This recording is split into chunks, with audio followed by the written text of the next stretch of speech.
In 2019, Western automakers were laughing at Chinese electric vehicles.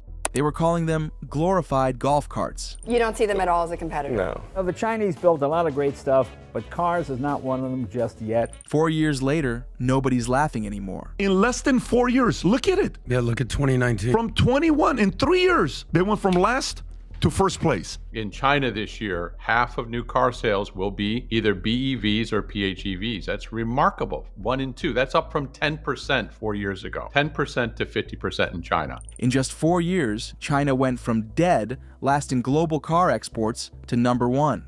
And they're selling electric cars for $10,000 that actually work. This isn't just disruption, it's economic warfare on wheels. And while America and Europe spent years arguing about tariffs, China built the biggest EV empire in history. The craziest part?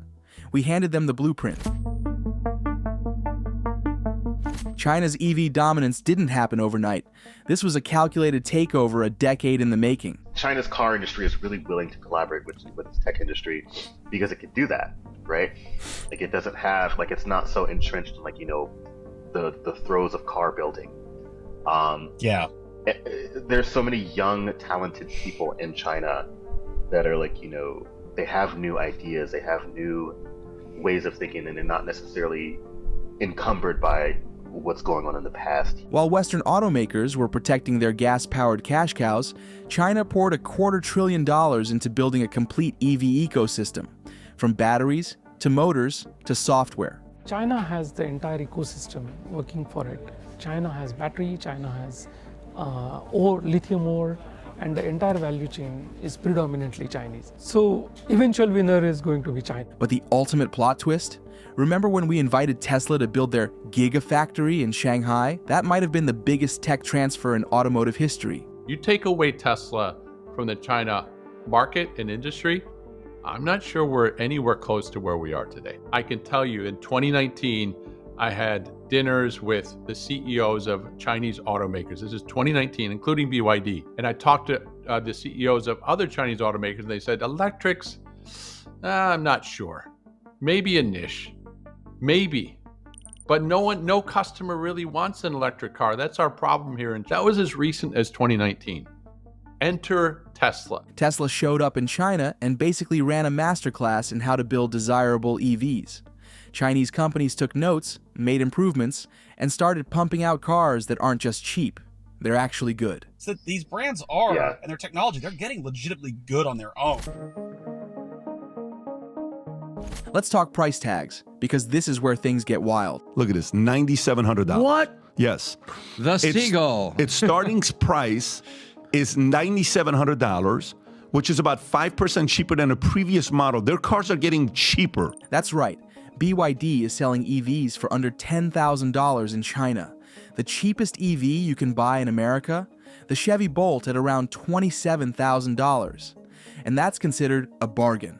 But how are Chinese companies making EVs so cheap? China today, as a manufacturing base for cars, has the capability to build cars at costs that are 25 to 30% lower than any other country in the world. Now that's staggering, a staggering advantage. It's not just cheap labor or government subsidies, though those help. It's their revolutionary approach to manufacturing. To see how EVs are made in China today, NIO opened their doors to their sprawling factory complex in the eastern Chinese city of Hefei. We're told 90% of every part of the car is made within less than a mile radius, while the US has to import parts from around the world. It's a mostly automated production line. So in traditional factories, you'd see workers driving forklifts around the factory floor. Here, they have robots doing the job. And at the end, a choreography of robots doing the final inspections and humans driving it off the line. While we've been shipping parts across continents, China built entire EV ecosystems within walking distance of their factories. It's like comparing Amazon's same-day delivery to the Pony Express. Now for the million-dollar question, are these cheap Chinese EVs actually any good? The short answer, they're not just good, they're innovating in ways Western automakers haven't even considered. Backing out and reversing into this power swap station. and I don't have to do anything. So I was very skeptical because I was like, well, is charging really that easy? Like, is swapping really that big of a deal? But what I liked about it is that, it shuts up so many EV haters and skeptics in one fell swoop. Take battery swapping, a technology NIO has perfected. Instead of waiting 30 minutes at a charging station, you pull up to a swapping station and get a fresh battery in under 3 minutes. After less than 3 minutes, we've now got a full battery, 100%. 3 minutes to go from empty to full. That's faster than filling up a gas tank. And while Western automakers kept telling us no one wants that, Chinese companies were busy building 3,000 battery swap stations across their country. NIO has, I think, 2,800 in China, and I think last I checked, they were at about 59 million swaps that they've done since the brand's inception in 2018. Wow. And if you think the innovation stops there, think again.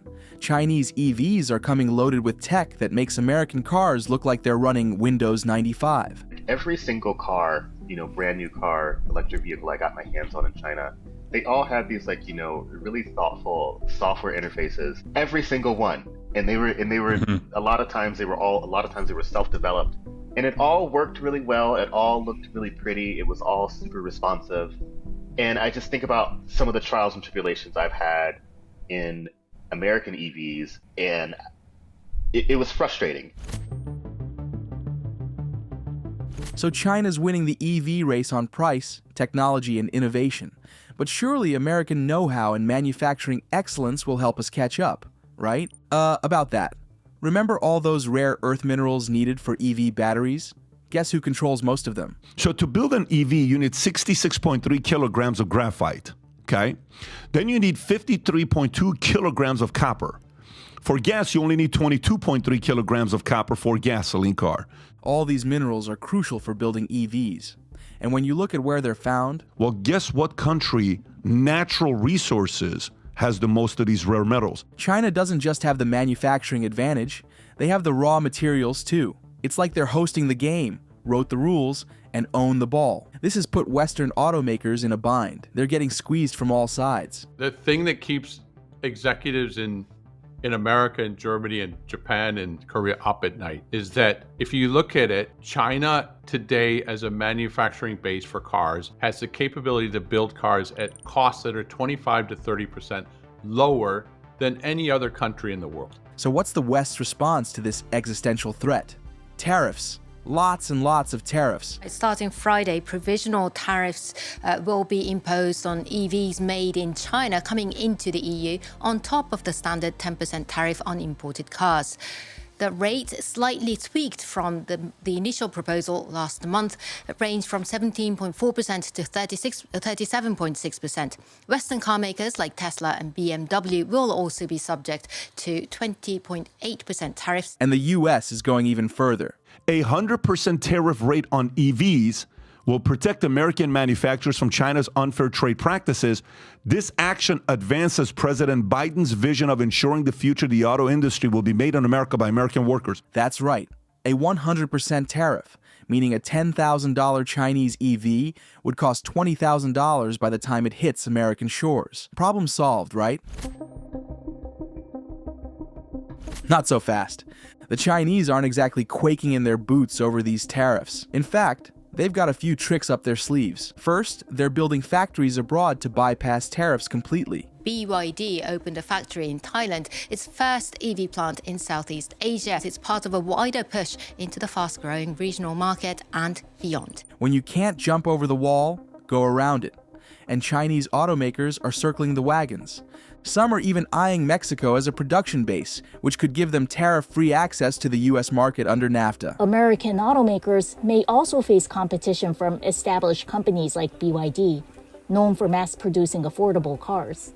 It wants to build a factory in Mexico, which could help it circumvent the hefty tariffs that the U.S. has on Chinese vehicles. Even with tariffs, Chinese EVs still have such a cost advantage that they remain competitive. Competition in China is increasingly fierce, with new players entering the market in recent months, including home appliance brand Xiaomi. But what's most revealing is how Chinese EV executives talk about the Western market. This is the CEO of BYD, asked about entering the U.S. market. I don't think we don't consider U.S. market, at this time, because it's too complicated politically. You don't need necessarily to go to every market. You only go to the market you feel is ready, everything is waiting for you.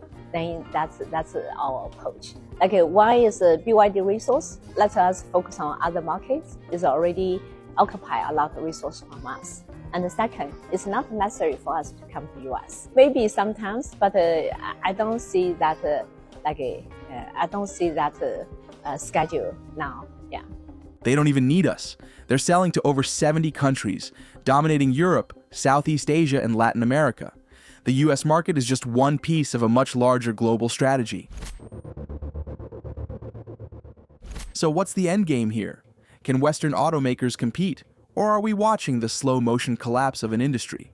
Some analysts think it's game over unless we completely change our approach. I think the US might want to look at China's own playbook, starting back when I first went to China in 1986 and then started my first company in 1990.